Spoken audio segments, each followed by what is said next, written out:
Hello दोस्तों।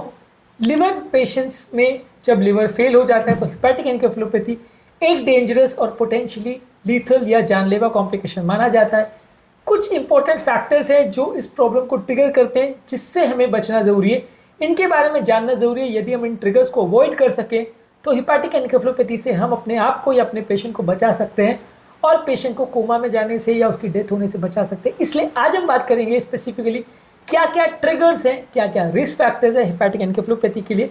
हर एक trigger के बारे में जानना समझना जरूरी है, क्योंकि एक ट्रिगर भी पेशेंट के लिए जानलेवा हो सकता है। इसलिए टॉपिक बहुत इंपॉर्टेंट है। टॉपिक पर जाने से पहले जो लोग हमारे चैनल पर नए हैं उन्हें रिक्वेस्ट करूँगा कि चैनल को सब्सक्राइब करें, वीडियोस को लाइक करें, शेयर करें, फॉलो करें, कमेंट करें, पूरा देखिए। टॉपिक इंपॉर्टेंट है इसलिए इसे एंड तक देखिएगा। चलिए शुरू करते हैं इंपॉर्टेंट वीडियो।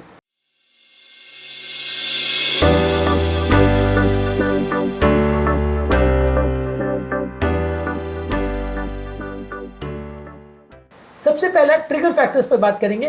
गैस्ट्रोइंटेस्टाइनल ब्लीडिंग, यानी पेट में अगर सीवियर ब्लीडिंग हो जाए तो पेशेंट की बॉडी में अमोनिया लेवल सडनली बढ़ सकता है, पेशेंट एनकेफेलोपैथी में जा सकता है।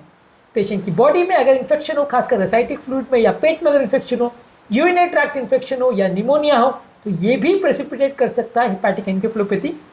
हेपेटिक एनकेफेलोपैथी को शॉर्ट में HE बोलते हैं, तो हम आगे HE के नाम से इसको बोलेंगे। इसके अलावा इलेक्ट्रोलाइट इंबैलेंस हो, खासकर अगर पोटेशियम की बॉडी में कमी हो या मेटाबॉलिक एल्कलोसिस हो, तो ऐसे लोगों में HE हो सकता है। इसके अलावा पेशेंट की बॉडी अगर डिहाइड्रेटेड है, यानी शरीर में बहुत ज़्यादा पानी की कमी है, या आपने पेशाब बढ़ाने की दवा बहुत ज़्यादा डोज में दे दी पेशेंट को, वॉमिटिंग हो गया, लूज मोशन हो गया, डायरिया हो गया, तो पेशेंट के शरीर में सडनली पानी की कमी हो जाती है और ये ट्रिगर कर देता है HE। तो छोटी सी चीज़ें हैं लेकिन बहुत डेंजरस कॉम्प्लिकेशन में पेशेंट को ले जाती है। कॉन्स्टिपेशन, ये भी डेंजरस है। तो एक तरफ डायरिया डेंजरस है क्योंकि डिहाइड्रेशन कर देता है, कॉन्स्टिपेशन भी डेंजरस है क्योंकि यहाँ पे ब्लड अमोनिया लेवल्स बढ़ जाता है और कॉन्स्टिपेटेड पेशेंट्स में भी ब्लड ट्रांजिट टाइम बढ़ जाता है। इसकी वजह से पेट में बैक्टीरिया फूड पर ज़्यादा ऐड करते हैं, अमोनिया लेवल्स बढ़ जाता है, HE प्रेसिपिटेट हो सकता है। कुछ मेडिसिन जैसे सिडेटिव्स, ट्रैंक्विलाइजर्स और बेंजोडाइज़ेपिन ग्रुप की जो नींद वाली दवाई होती है, ये दवाइयाँ भी हेपेटिक एनकेफेलोपैथी ट्रिगर कर सकती हैं। किडनी फेलियर अगर किसी व्यक्ति को, तो उसमें किडनी के टॉक्सिन्स इकट्ठे हो जाते हैं बॉडी में और ये HE ट्रिगर कर सकता है।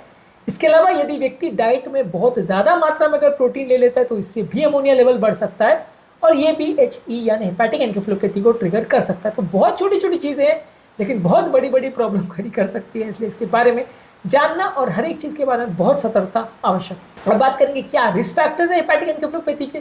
यदि किसी व्यक्ति का लिवर फेल हो गया है और सिरोसिस हुआ है, जो कि एंड स्टेज लिवर डिजीज या स्कारिंग के स्टेज को बोलते हैं, तो वहाँ पे HE हो सकता है। यदि किसी व्यक्ति को पहले HE का एपिसोड हो चुका है यानी प्रायर हिस्ट्री है, तो उसको दोबारा होने का चांस ज़्यादा है। यदि किसी व्यक्ति को कोई भी ऐसी एडवांस स्टेज में लिवर डिजीज है तो हेपेटिक एनकेफेलोपैथी का रिस्क ज़्यादा होता है। यदि कोई व्यक्ति लिवर डैमेज वाला है और उसको अल्कोहल दे दिया जाता है, वो अल्कोहल ज़्यादा लेता है, तो वैसे व्यक्ति को HE हो सकता है।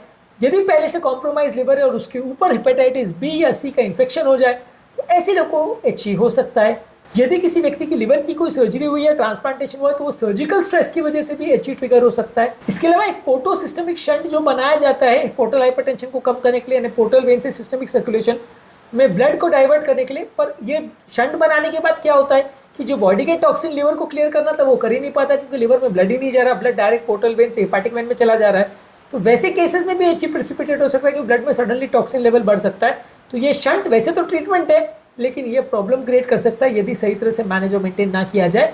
इसके अलावा अगर किसी व्यक्ति को डायबिटीज़ है और वजन बहुत ज़्यादा है, तो non alcoholic fatty liver disease ऐसे लोग को होता है और ऐसे लोग को भी हेपेटिक एनकेफेलोपैथी प्रेसिपिटेट हो सकता है। यानी किसी व्यक्ति को कोई अंडरलाइन अगर लिवर प्रॉब्लम है तो छोटी छोटी बातें भी उसकी बॉडी में सडनली अमोनिया लेवल्स को बढ़ा सकती है, जिसकी वजह से हेपेटिक एनकेफेलोपैथी बढ़ सकता है। हेपेटिक एनकेफेलोपैथी की रोकथाम करने के लिए और अमोनिया लेवल्स को मॉडिफाई करने के लिए डाइटरी मॉडिफिकेशंस क्या क्या होते हैं, इस पर हमने ऑलरेडी सेपरेट वीडियोस किए हैं, इनको ज़रूर चेकआउट करें। उम्मीद करूंगा कि आज के टॉपिक में कुछ नई बातें जानने को मिली होगी।